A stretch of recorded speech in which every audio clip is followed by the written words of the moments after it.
आप सबों के बीच उपस्थित होकर मुझे बहुत अच्छा लग रहा है। मैं 2 दिनों के प्रवास में झारखंड आया हूँ और तो मुझे लगा कि बहुत दिनों के बाद आ रहा हूँ तो प्रेस के बंधुओं से मिला जाए। अभी मैं बायोडायवर्सिटी पार्क का निरीक्षण करके और वहाँ से पहुँचा हूँ। थोड़ा उस कारण से कुछ विलम्ब भी हो गया। पदाधिकारियों के साथ अलग बातचीत, कल फिर बैठक है, पदाधिकारियों के साथ एक राउंड बैठक होगी और आज रात्रि में मिथिला महोत्सव का जो कार्यक्रम है उसमें मुख्य रूप से आमंत्रित हूँ, तो उस कार्यक्रम में भी रात में रहूँगा। जहाँ तक आप सबको तो पता है कि झारखंड राज्य की क्या स्थिति है। मैं उसके बारे में बाद में बताऊंगा। पहले मैं चाहता हूं कि हमारे विभाग के कुछ चीज़ों के बारे में जानकारी आपको दिया जाए। जहाँ तक मेरे जिम्मे 2 विभाग केंद्र सरकार का जो खाद्य आपूर्ति और उपभोक्ता मामले और साथ साथ में वन पर्यावरण और जलवायु परिवर्तन, मुझे लग रहा है कि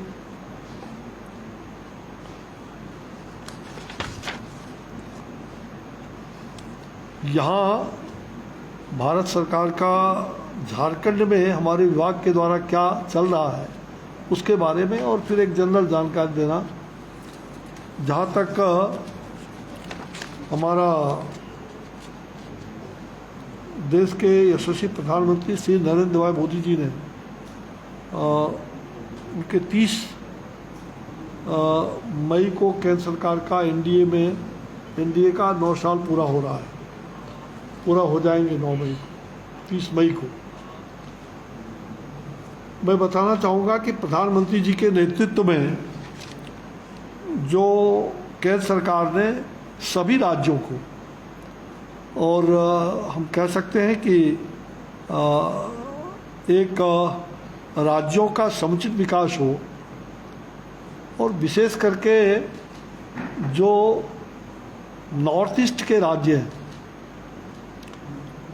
उत्तर राज्यों का तो काफ़ी विकास हुआ, लेकिन बहुत सारे जो राज्य आज भी विकसित नहीं हो पाए, तो ऐसे राज्यों पर केंद्र सरकार का बहुत ध्यान रहा, जिसमें झारखंड राज्य के विकास के लिए केंद्र सरकार का पिछले 8-9 सालों में जो प्रधानमंत्री जी ने इस राज्य के लिए बहुत कुछ, कई नई योजना और करोड़ों रुपए की ऐसी बृहद योजनाएं यहाँ लाई गई थी। कुछ योजनाएं पूरी हुई हैं, कुछ योजना अभी भी अधूरी है। मुझे लग रहा है कि आज जिस भावना से सबका साथ, सबका विकास, सबका विश्वास और सबका प्रयास प्रधानमंत्री जी का मूल मंत्र, और उसी भावना, उसी प्रयास और उसी नीति से हमारे कार्य चल रहे हैं। आज जो 100 रुपया केंद्र सरकार से विभिन्न योजनाओं के लिए दिल्ली से चलता है, उसका लाभार्थी को 100 रुपया तक पहुंच जाता है, ये सबसे बड़ी बात है। जबकि आपको मालूम है कि पहले के एक प्रधानमंत्री जी कहते थे कि जो 100 रुपया चलता है वो 15 रुपया ही लोगों को, लाभार्थी को मिल पाता है। कांग्रेस के ज़माने में प्रधानमंत्री जी की ये उक्ति थी, लेकिन आज नरेंद्र मोदी जी का 100 रुपया लाभार्थी को प्राप्त होता है। और जब से मोदी जी भ्रष्टाचारियों पर चोट किया है,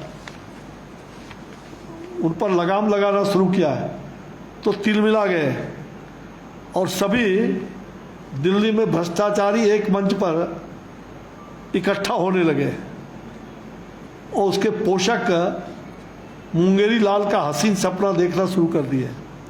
मुझे लगता है कि देश को आगे ले जाने वाले और विश्व में भारत का मान बढ़ाने वाले जो सीमाओं को सुरक्षित रखते हुए देश के विकास के लिए रात दिन लगे हुए हैं आदरणीय प्रधानमंत्री नरेंद्र भाई मोदी जी को कैसे रोक सके, इसके लिए भ्रष्टाचारियों का, वंशवादियों का एक नेक्सस कह सकते हैं देश के अंदर दिग्भ्रमित करने का जनता को प्रयास चल रहा है।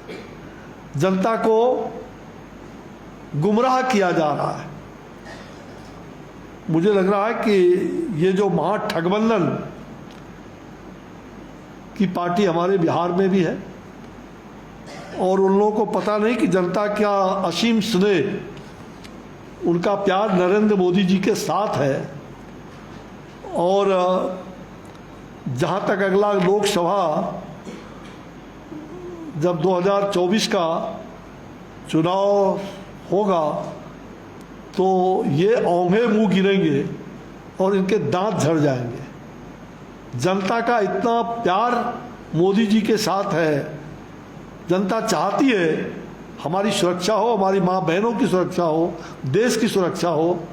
आज देश सुरक्षित है, देश में विकास हो रहा है और हम कह सकते हैं कि अगले 2024 में फिर से जनता के आशीर्वाद से नरेंद्र मोदी जी भारत के फिर से प्रधान सेवक बनेंगे और 350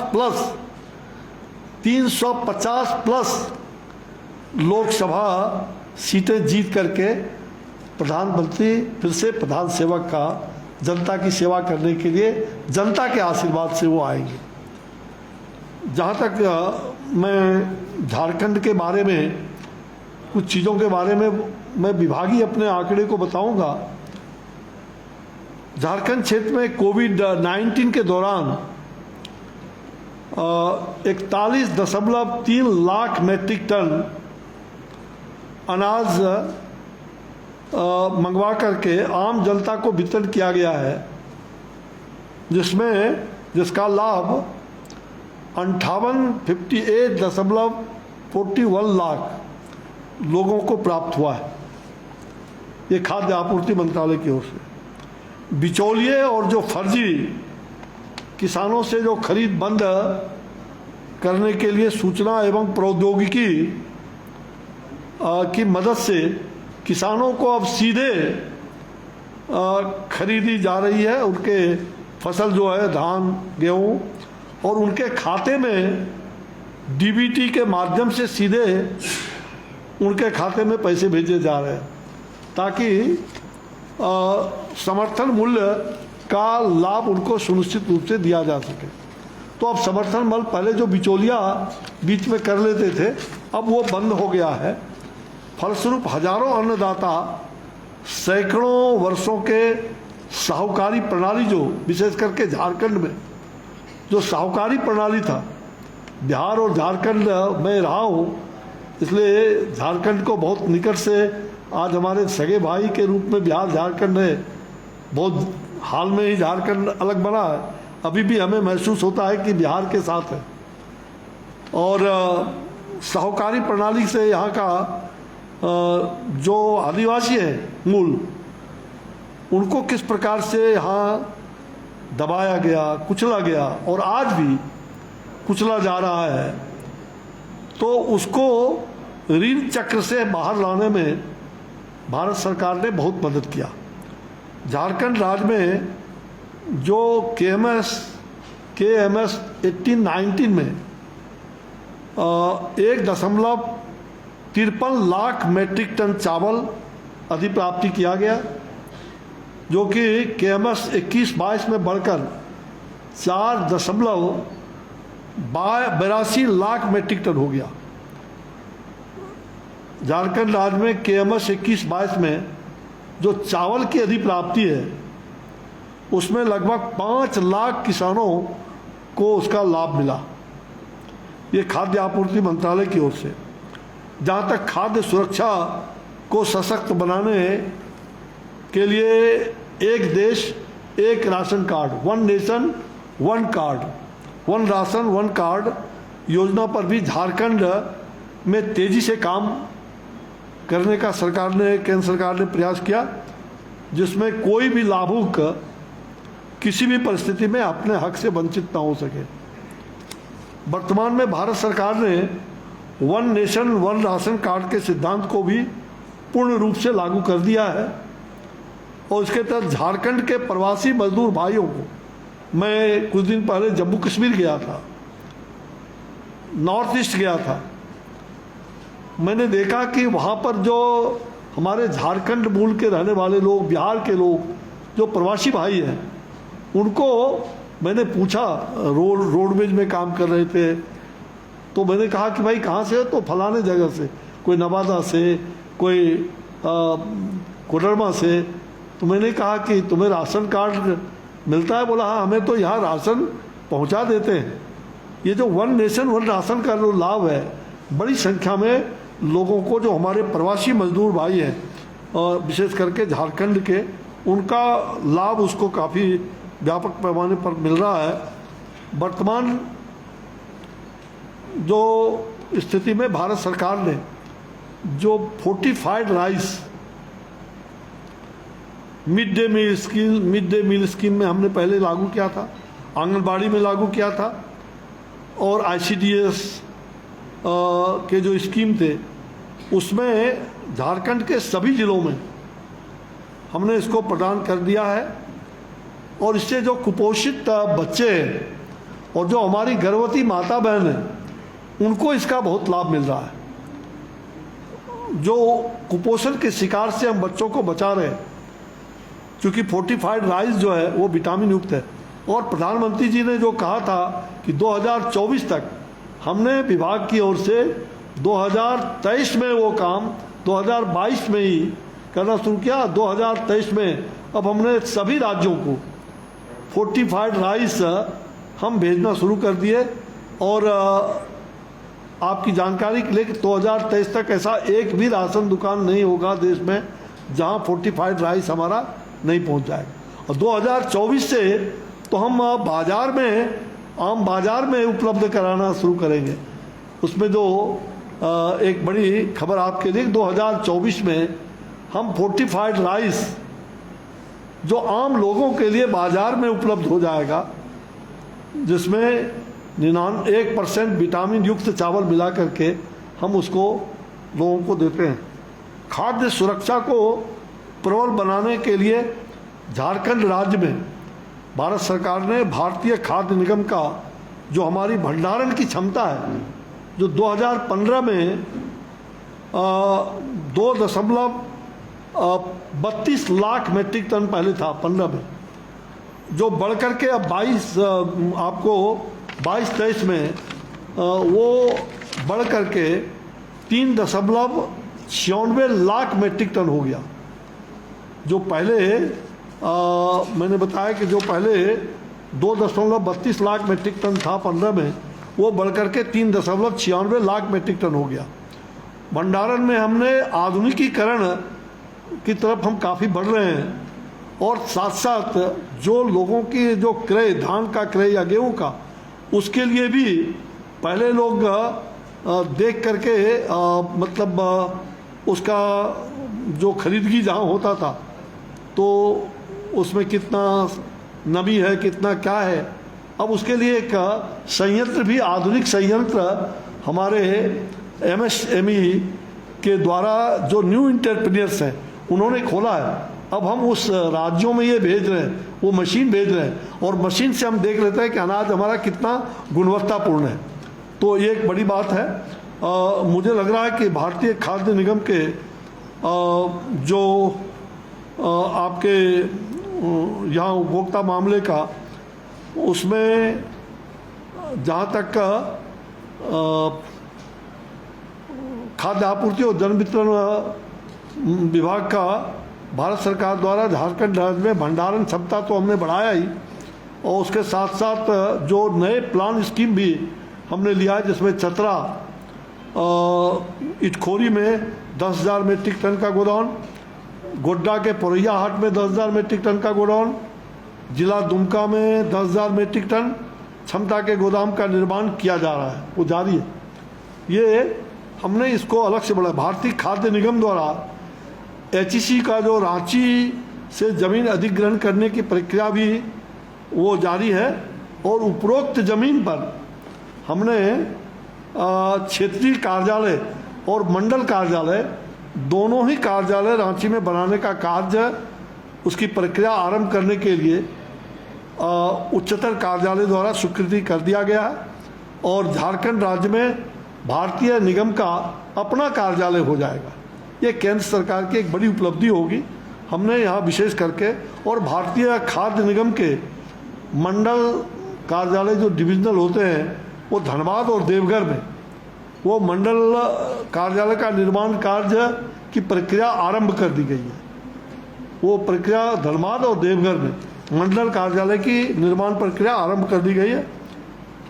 जहाँ तक वन और पर्यावरण विभाग का सवाल है, मैं अभी वन से घूमते हुए आ रहा हूँ और सचमुच में nature, culture, literature then future, nature, culture, literature then future, प्रकृति और संस्कृति, प्रकृति रक्षिती रक्षिता, प्रकृति की रक्षा करेंगे तो प्रकृति आपकी रक्षा करेगी। और हमारी संस्कृति जो है, तो प्रधानमंत्री जी बार बार नेचर और कल्चर की बात करते हैं, लिटरेचर की बात करते हैं, ताकि हम भावी पीढ़ी को, फ्यूचर हमारा तभी बनेगा जब हमारा नेचर, कल्चर और लिटरेचर मजबूत होगा। तो हम उस दृष्टिकोण से पर्यावरण और वन और पर्यावरण जलवायु परिवर्तन के मामले में, जहां दुनिया में जलवायु परिवर्तन एक चुनौती का विषय है, वहीं प्रधानमंत्री जी ने ग्लासगो के सम्मेलन में पंचामृत अर्पित करके और पूरी दुनिया को ये बताया कि हम भारत में 2070 तक कार्बन का उत्सर्जन नेट जीरो करेंगे। नेट जीरो कार्बन का उत्सर्जन 2070 तक हो जाएगा। और उस दिशा में आप देख रहे हैं कि जहां हम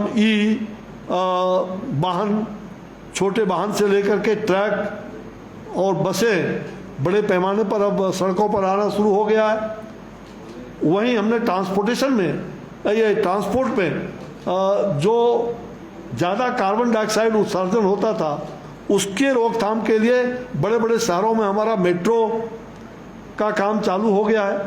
तो बिजली का जो सौर ऊर्जा है, हमने जीवाश्म ऊर्जा को समाप्त करके सौर ऊर्जा की ओर ध्यान दिया है। तो ये हमारे लिए एक बड़ी बात है। वहीं झारखंड में ज़मीनी स्तर पर इसको उतारने का प्रयास भारत सरकार कर रही है। थोड़ा सरकार कुछ मामले में और आगे बढ़ चढ़ करके काम करे तो झारखंड का बहुत बड़ा कल्याण होगा। मैं झारखंड सरकार को सुझाव दूंगा, कई मामले में कई राशि आकर के पड़ी रह जाती है, उसका वर्णन भी मैं बताऊंगा, आपको भी मालूम होगा। और मुझे लग रहा है कि हाथी ये और मानव के बीच जो संघर्ष है वो झारखंड में कुछ ज़्यादा ही है। जैसा कि मुझे बताया गया है कि यहाँ 80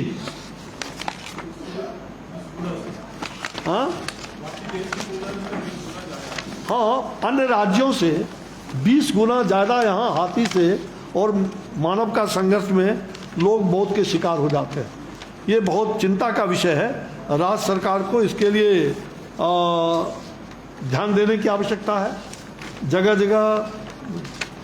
जगह राज्य सरकार के माध्यम से तो हाथियों का जो मानव जीवन रक्षा हेतु भारत सरकार ने इसके लिए जो चिन्हित हाथी का जो कॉरिडोर है उसकी स्थापना किया है।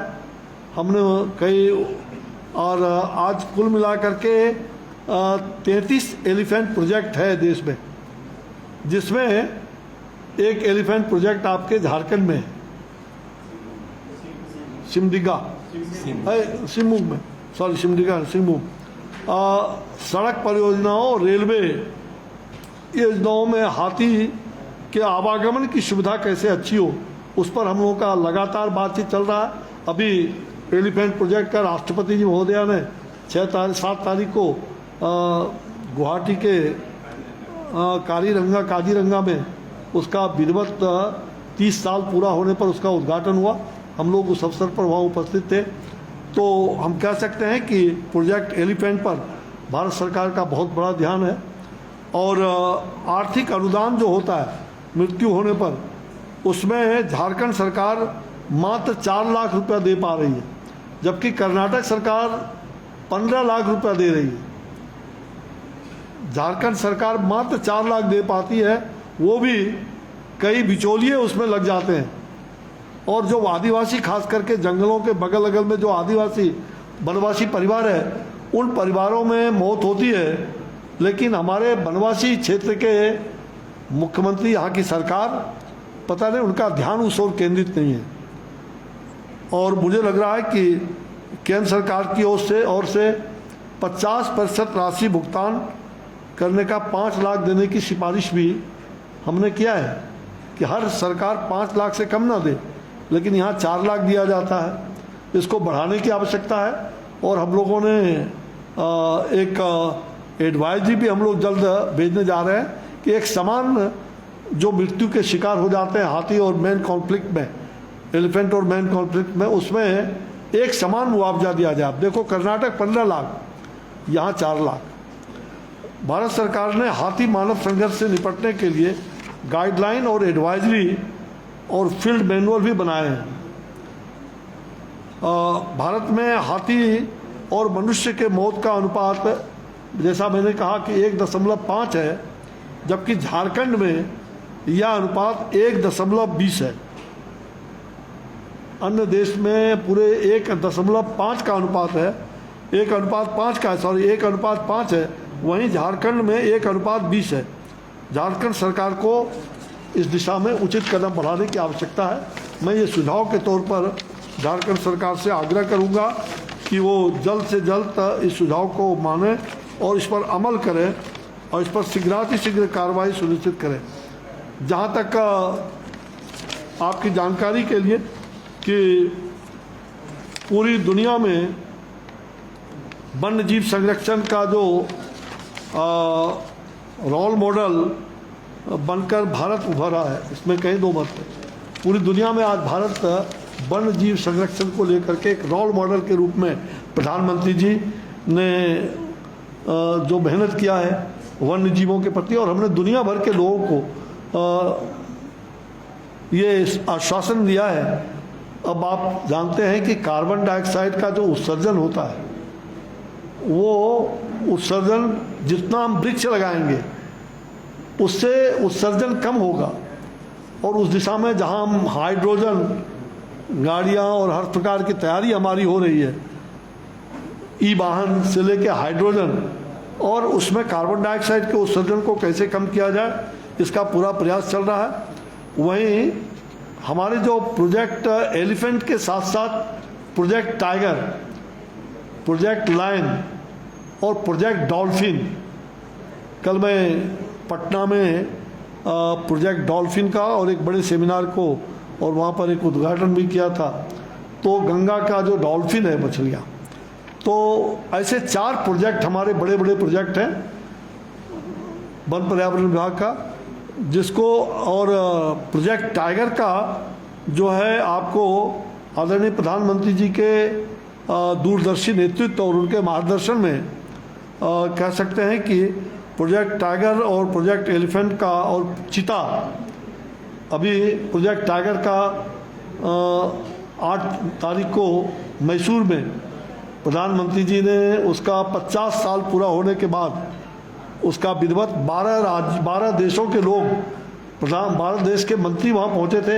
एक इंटरनेशनल वहाँ सेमिनार हुआ, कार्यक्रम हुआ, और वहाँ प्रधानमंत्री जी ने इस काम को अंजाम देने का काम किया, जिससे पूरी दुनिया में एक अच्छा संदेश गया। वो स्वयं 4 घंटा टाइगर प्रोजेक्ट में जाकर के भ्रमण करके, और जिस प्रकार से महावत हाथी के महावत परिवार को जाकर के उन्होंने पुरस्कृत किया, ये दुनिया के अंदर एक मिसाल कायम किया है पशु के प्रति, बायोडाइवर्सिटी के प्रति, फ्लोरा और फौना के प्रति, जो हम सब लोगों को प्रेम होना चाहिए।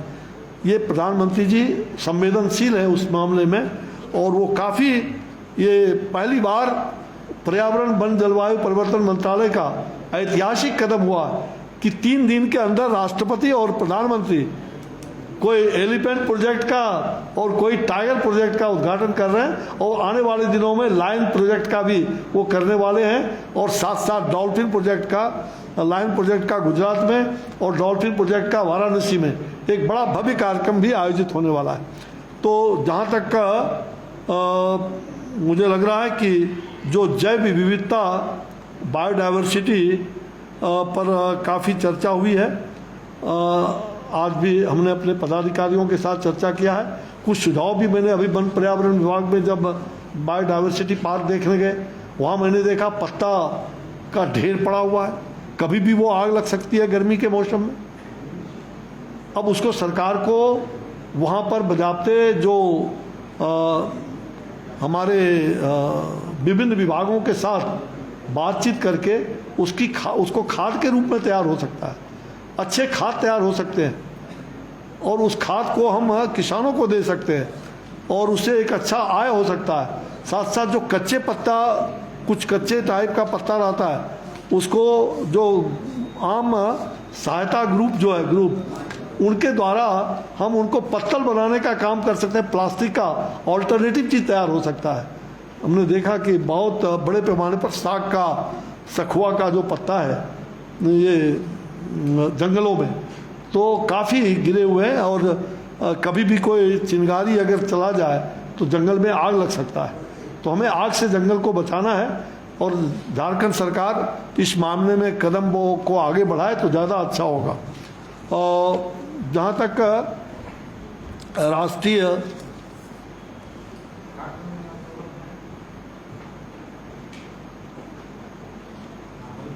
तक हमने राष्ट्रीय सुरक्षा वायु योजना, उसके तहत राज्य में धनबाद शहर को हमने चुना है। भारत सरकार ने 132 शहरों में से जो पूरे देश भर में, उसमें धनबाद शहर का चयन हुआ है। 19-20 से लेके 21-22 तक लगभग 6 करोड़ की राशि आवंटित की गई है स्वच्छ वायु के लिए। वायु प्रदूषण की समस्या से निपटने के लिए राज्य के 3 शहरों धनबाद, जमशेदपुर और रांची का चयन हुआ है। 4 वर्षों के लिए हमने झारखंड के इन 3 शहरों को 279.44 करोड़ ये रुपये राशि आवंटित किए गए। साथ ही पूरे देश में आदरणीय प्रधानमंत्री जी ने कोविड कालखंड के बाद उनको ऐसा लगा कि हम लोग कोविड में ऑक्सीजन के लिए कई परिवार छटपटा रहे थे, कई लोग मौत के शिकार हो गए।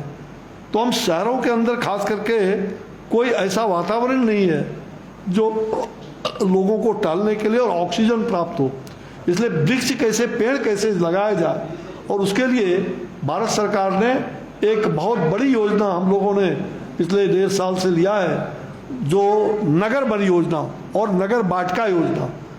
लगभग 1000 जिसमें 600 नगर वन और 400 नगर वाटिका योजना, उसको देश भर में हम कर रहे हैं। कई प्रस्ताव देश के कई हिस्से से आया है, जिसमें झारखंड को भी हमने मांग किया था, तो झारखंड का 33 प्रस्ताव हमको भेजे गए थे बहुत विलंब के बाद। तो उस 33 प्रस्ताव में हमने प्रथम फेज में 6 प्रस्ताव झारखंड का स्वीकृत किया है नगर वन योजना का, 6 प्रस्ताव स्वीकृत करके, और 21-22 के लिए कुल 399.2 लाख यानी कि 400 लाख कहिए, ये आवंटित हमने कर दिया है 6 प्रस्ताव। और इस योजना का रांची, धनबाद, जमशेदपुर, बोकारो, हजारीबाग और गिरिडीह इसके लोग लाभान्वित हुए हैं। यहाँ बनना शुरू हो गया, बहुत जगह बन चुका है, जल्दी अब उसका हम उद्घाटन भी करें। और वो नगर वन योजना में हम CSR फंड का भी, ये तो भारत सरकार ने दिया है, CSR फंड के द्वारा भी और MP MLA का फंड भी उसमें उपयोगी हो सकता है। तो उसके लिए भी हम आग्रह कर रहे हैं। ये राज्य केंद्र सरकार का ही मूलतः नगर वन योजना, पूरा फंड केंद्र सरकार ही 400 प्रति हेक्टेयर, 4 लाख प्रति हेक्टेयर हम उसको देते हैं। अन्य जो 27 प्रस्ताव है जिसमें झारखंड का, जिसमें देवघर भी शामिल है, और प्रशासनिक प्रक्रिया के तहत वो अभी लंबित है। उस काम को भी हम आगे अंजाम देने वाले। जहाँ तक मुझे जानकारी है कि अभी कुछ दिन पहले ही हमारे भारतीय जनता पार्टी के कार्यकर्ताओं ने और एक ऐतिहासिक, झारखंड में एक ऐतिहासिक आंदोलन खड़ा किया है, और वो आंदोलन है झारखंड की अस्मिता की रक्षा। जिस प्रकार से, जिस उद्देश्य से झारखंड बना था, आज झारखंड पूरी तरह से, झारखंड का शोषण हो रहा है। यहाँ की सरकार आदिवासी, दलित, पिछड़ा, युवा, महिला और किसान मजदूर विरोधी साबित हो गई है। शोषण हो रहा है। महिलाओं के साथ बड़ी संख्या में अपने वायदा को पूरा करने में जहां सरकार अक्षम साबित हुई है, वहीं महिलाओं का अपहरण और महिलाओं के साथ जो बर्ताव हुए हैं, बलात्कार का, अनेकों घटनाएं, लोमहर्षक घटनाएं घटी हैं, जिसमें मैं कह सकता हूं कि वो कुछ चीज़ें उजागर भी हुए हैं। 5000 से भी अधिक बहन बेटियों का बलात्कार इस झारखंड में हुआ है पिछले कुछ महीनों में। 5258 हत्याएं हुई है। हमारी पार्टी ने इसको उजागर किया है। 55,000 से भी ज़्यादा लोग सड़कों पर उतर करके, कार्यकर्ता, और जिसमें दर्जनों लोग घायल हुए। आज भी युवा, मैं एयरपोर्ट से उतरा तो एक युवा मोर्चा के लोगों ने कहा कि उसके कान में वो इतनी चोट आई थी कि आज भी वो बहुत परेशान है। मेरे स्वागत में आए थे। हर प्रकार से और किस प्रकार से उसको रोकने का प्रयास किया गया। भारतीय जनता पार्टी की झारखंड सरकार, झारखंड इकाई ने, प्रदेश ने जो एक आंदोलन तय किया, और आंदोलन का एक जो रूप यहाँ पर आया है कि झारखंड की अस्मिता को बचाया जाए। झारखंड की रक्षा कैसे हो सकती है, झारखंड के माँ बहनों की रक्षा कैसे हो सकती है। 28,200 से ज़्यादा 34 चोरी हुई है, 1,978 डकैती हुई है, 4,448 ये 85 अपहरण हुए। तो ये झारखंड और बिहार लगभग समान रूप से चल रहा है। बिहार के अंदर और झारखंड में ये खेल, ये जो ठगबंधन की सरकार चल रही है, ये ठगबंधन की सरकार पूरी तरह से, और जो अपने को कहते हैं कि हम आदिवासी हैं और आदिवासी की रक्षा की कर रहे हैं, तो मैं आदिवासी मुख्यमंत्री से पूछना चाहूँगा कि आखिर क्या कारण है कि यहाँ आदिवासी माँ बहनों का बलात्कार हो रहा है, उनका शोषण हो रहा है। तो निश्चित रूप से ये सरकार कुशासन की सरकार है, सुशासन की सरकार नहीं। ये दुशासन बनकर के यहाँ कुशासन कर रहे हैं। मुझे लग रहा है कि कई मामले में, शिक्षा के क्षेत्र में हो या चिकित्सा के क्षेत्र में हो, झारखंड सरकार बहुत ही कह सकते हैं कि उनकी भूमिका बहुत कम रही है। जहाँ चिकित्सकों के 73% पद आज भी रिक्त है, अस्पतालों में डॉक्टर नहीं मिल रहे, 73% चिकित्सकों का पद रिक्त है। ये और 8 वर्षों में 12 लाख से भी ज़्यादा यहाँ की आबादी, देश के डॉक्टरों की संख्या पिछले 8 वर्षों में 12 लाख से ज़्यादा बढ़ी है। 170 नए मेडिकल कॉलेज बने प्रधानमंत्री जी ने। और जब मैं स्वास्थ्य में था, स्वास्थ्य मंत्रालय, इस राज्य को काफ़ी मेडिकल कॉलेज भी हम लोगों ने दिया। आज तक वो मेडिकल कॉलेज ठीक से बना नहीं पाए, जबकि भारत सरकार का उसमें अधिकांश अनुदान भारत सरकार का है। 350 करोड़ रुपए लगभग हम लोगों ने एक मेडिकल कॉलेज के लिए स्वीकृत किया था। कुछ मेडिकल कॉलेज बने, कुछ अभी भी नहीं बने। उसी प्रकार से झारखंड का जो प्रति व्यक्ति आय है वो लगभग 40% देश के राष्ट्रीय औसत से कम है। 40% कम है। देश में प्रति व्यक्ति आय 1.5 लाख रुपये हैं, जबकि झारखंड का 40% उससे कम है। देश की जीडीपी में झारखंड का जो योगदान है 1.6% है।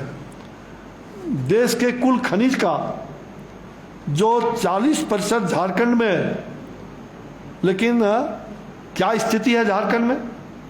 यहाँ छत्तीसगढ़, उड़ीसा बगल का, आपका बंगाल, और उससे भी राजस्व कम वसूली जा रही है। लूट हो रहा है, लूट मची हुई है, खादान में लूट मची हुई है। बड़े पैमाने पर यहाँ लुटेरे और माफियागिरी, और सरकार उसके संरक्षण में, सरकार के संरक्षण में ये लूट खसोट जारी है। आपको जानकर आश्चर्य होगा कि अभी डीएमएफटी में मिले जो 11,361 करोड़ मिनरल फंड जो होता है, उसमें से वो मात्र एक तरफ पैसा का रोना रोते हैं, उसमें मात्र 6400 करोड़ रुपया वो भी खर्च हुआ है, जबकि 11,361 करोड़ रुपये डीएमएफटी में उनको प्राप्त हुआ है। 9648 योजनाओं में केवल 3344 योजना वो भी अधर में पड़ा हुआ है, और एक तरफ पैसा का रोना रोते हैं। इतनी राशि उनके पास है, उसको खर्च नहीं कर पा रहे। तो निश्चित रूप से प्रदेश में 3.5 लाख सरकारी पद अभी भी खाली है, 3.5 लाख। तो मैं कह सकता हूं कि प्रदेश के अंदर जो अराजकता की स्थिति है, और जिस प्रकार से यहाँ स्वयं मुख्यमंत्री पर इतने भयानक भीषण आरोप लगे, और इस प्रकार से यहाँ जो जंगल राज हम कहते हैं ना, बिहार जिस प्रकार से जंगल राज के गोद में बैठा है, यहाँ तो जंगल ही जंगल है। जंगल में तो मंगल होना चाहिए, लेकिन यहाँ जंगल में कुमंगल हो रहा। ये झारखंड की स्थिति बहुत ही बदतर स्थिति में झारखंड जा रही है। मुझे लगता है कि उस उद्देश्य से बिहार और झारखंड का अलगाव नहीं हुआ था। झारखंड इसलिए बना था, अटल बिहारी वाजपेयी जी के सपनों का वो झारखंड था कि हम झारखंड का विकास करेंगे छोटे राज्य बना करके, और हमने किया है। बाबूलाल मरांडी जी, अर्जुन लाल मुंडा जी, हमारे रघुपति रघुवर दास जी, इन सब के नेतृत्व में हमने बढ़ाया है। रघुवर दास जी के नेतृत्व में पिछले बार तो आपने देखा ही, हजारों करोड़ रुपए की योजना प्रधानमंत्री जी ने स्वयं आकर के यहाँ उसका शुभारंभ किया, उद्घाटन किया।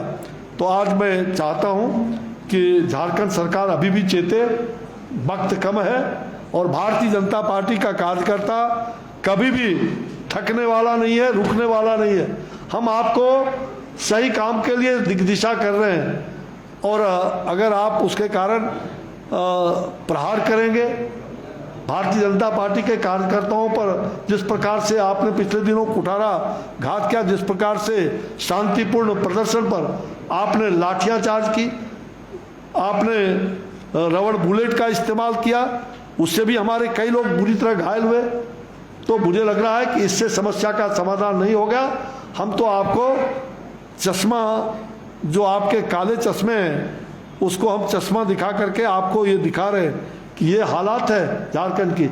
अब आपसे शासन नहीं चलने वाला है, इसके शासन को आपको छोड़ना ही होगा, और जल्दी झारखंड सरकार का पतन होगा। झारखंड सरकार रसातल में जाएगी, ये मैं आपको कह देना चाहता हूँ। उसमें बहुत जल्दी समय नहीं, कम ही समय में झारखंड सरकार रसातल में जाएगी, जो स्थिति है। और झारखंड की जनता का विश्वास भारतीय जनता पार्टी के प्रति है, रहेगा। हम भारतीय जनता पार्टी के लोग झारखंड की जनता के लिए कटिबद्ध हैं, आगे भी रहेंगे। धन्यवाद। 11 लाख नए लोगों को राशन कार्ड जी, 11 लाख लोगों को राशन कार्ड में जोड़ा गया। 11 लाख नए लोगों को, राशन कार्ड में शामिल किया। हाँ, मुख्यमंत्री लगातार ये आरोप लगाते रहे हैं केंद्र सरकार पर, इन लोगों का राशन उनको नहीं मिल पा रहा है। हाँ? इसके कारण से उनको राशन अभी भी नहीं मिल पा रहा। क्या नहीं मिल पाता है? उनका राशन नहीं केंद्र से मिल पा रहा। नहीं, जैसा उन्होंने कभी भी, और मैं आपको स्पष्ट बता देता हूं, राशन कार्ड बनाने का काम राज्य सरकार का है। भारत सरकार राज्यों के स्थिति के बारे में अवलोकन करती रहती है, और राज्यों की जो स्थिति होती है, राज्यों की जो जनसंख्या है, उसी के आधार पर वो राशन कार्ड बनाने का काम राज्य सरकार का है। और जितनी जनसंख्या हमारा तय हुआ है भारत सरकार के द्वारा विभिन्न राज्यों का, हम वो राशन कार्ड के अनुपात में अन्न का बजाते हम वहाँ उन्हें आवंटित करते हैं। और हिंदुस्तान के अंदर पहली बार 2014 के बाद जो हमने प्रक्रिया आधुनिक तकनीकी अपनाया, ये जो लूट होता था राशन के दुकानों का, राशन नहीं मिलता था और लोगों को, ये लूट को हमने बंद किया और पूरी तरह से बिचौलियापंथी बंद किया। और अब डायरेक्ट कोई भी गरीब आदमी, और राशन का मुफ्त राशन 80 करोड़ लोगों को 2 साल से हमने मुफ्त राशन हम उनको, और फिर अब तो हम लोगों ने सब जितने हैं उन सब लोगों को मुफ्त राशन देना शुरू किया है। और कोविड के कालखंड में कोई भूखा ना रहे। आपने देखा कि किस प्रकार से प्रधानमंत्री जी ने, और पूरा भंडार, भारत का भंडार खुला हुआ। इसलिए ये उल्टे कई बार झारखंड सरकार न तो सही से राशन कार्ड बना रही है। आज भी मैं जब आया तो हमारे कुछ कार्यकर्ताओं ने मुझे कहा कि मेरा राशन कार्ड नहीं बना। उनको मालूम था कि हम राशन कार्ड बनवा देंगे, भारत सरकार। हमने कहा भैया राशन कार्ड तो राज्य सरकार का विषय है। तो मैंने एफसीआई के जीएम को कहा कि भाई कौन है यहाँ का, मतलब राज्य सरकार का पदाधिकारी, कल उनको बुलवाओ, ये राशन कार्ड क्यों नहीं बनाते हैं। वहाँ भी पैसे की मांग होती है। और उन लोगों ने, वो बेचारा आम जनता है, राशन कार्ड बनाने के लिए पैसा दो तो राशन कार्ड बनेगा, नहीं तो राशन कार्ड नहीं बनता। ये है झारखंड की सरकार, और ये इल्जाम लगाते हैं भारत सरकार पर। ये दुर्भाग्यपूर्ण है। एक सवाल आपने अनाज को लेकर के जिस तरह से अपनी उपलब्धियां गिनाई, उसी अनाज को बनाने में, या फिर चाहे वो गैस की बात कर ले, चाहे वो दाल दलहन की बात कर ले, या फिर वो खाद्य तेल की बात कर ले, लगातार जो महंगे हो रहे हैं, तो उस पर आप लोग कितना कम किए? भाई देखिए, हमने महंगाई को पहले भी रोका है। 2014 के पहले देश के अंदर जो महंगाई थी, हमने उसको नियंत्रित किया। और हमारे लिए जो महंगाई किसी भी चीज़ का, चाहे दलहन का हो या तेलन का हो या अनाज का हो, हम उसको, महंगाई को कंट्रोल किया है हमने। और बजाते उसके लिए जो काला बाजारी है, काला बाजारी को रोकने का काम राज्य सरकार का है। भारत सरकार बराबर गाइडलाइन जारी करती है कि आप काला बाजारी पर प्रतिबंध रखो, लेकिन काला बाजारी को रोकने में कुछ सरकारें बहुत अच्छी काम कर रही है, लेकिन झारखंड की सरकार आज काला बाजारी को रोकने में विफल हो रही है। इस कारण से यहाँ गरीब लोगों को, गरीब जो आदिवासी भाई हैं, उनको दाल का, महंगा दाल मिल रहा है, ये उनके कारण हो रहा है। काला बाजारी को प्रतिबंध करना उनका विषय है। और हमने मूल्य सूचकांक हमने तैयार किया है। उस मूल्य सूचकांक के द्वारा पूरे देश भर से लगभग 350 हमारे केंद्र है मूल्य सूचकांक का। हम उस महंगाई को, चाहे दाल हो, 22 ऐसे खाद्य पदार्थ हैं जिस पर हमारा काम होता है और उसका डेली मॉनिटरिंग होता है। हम उसकी मॉनिटरिंग करते हैं।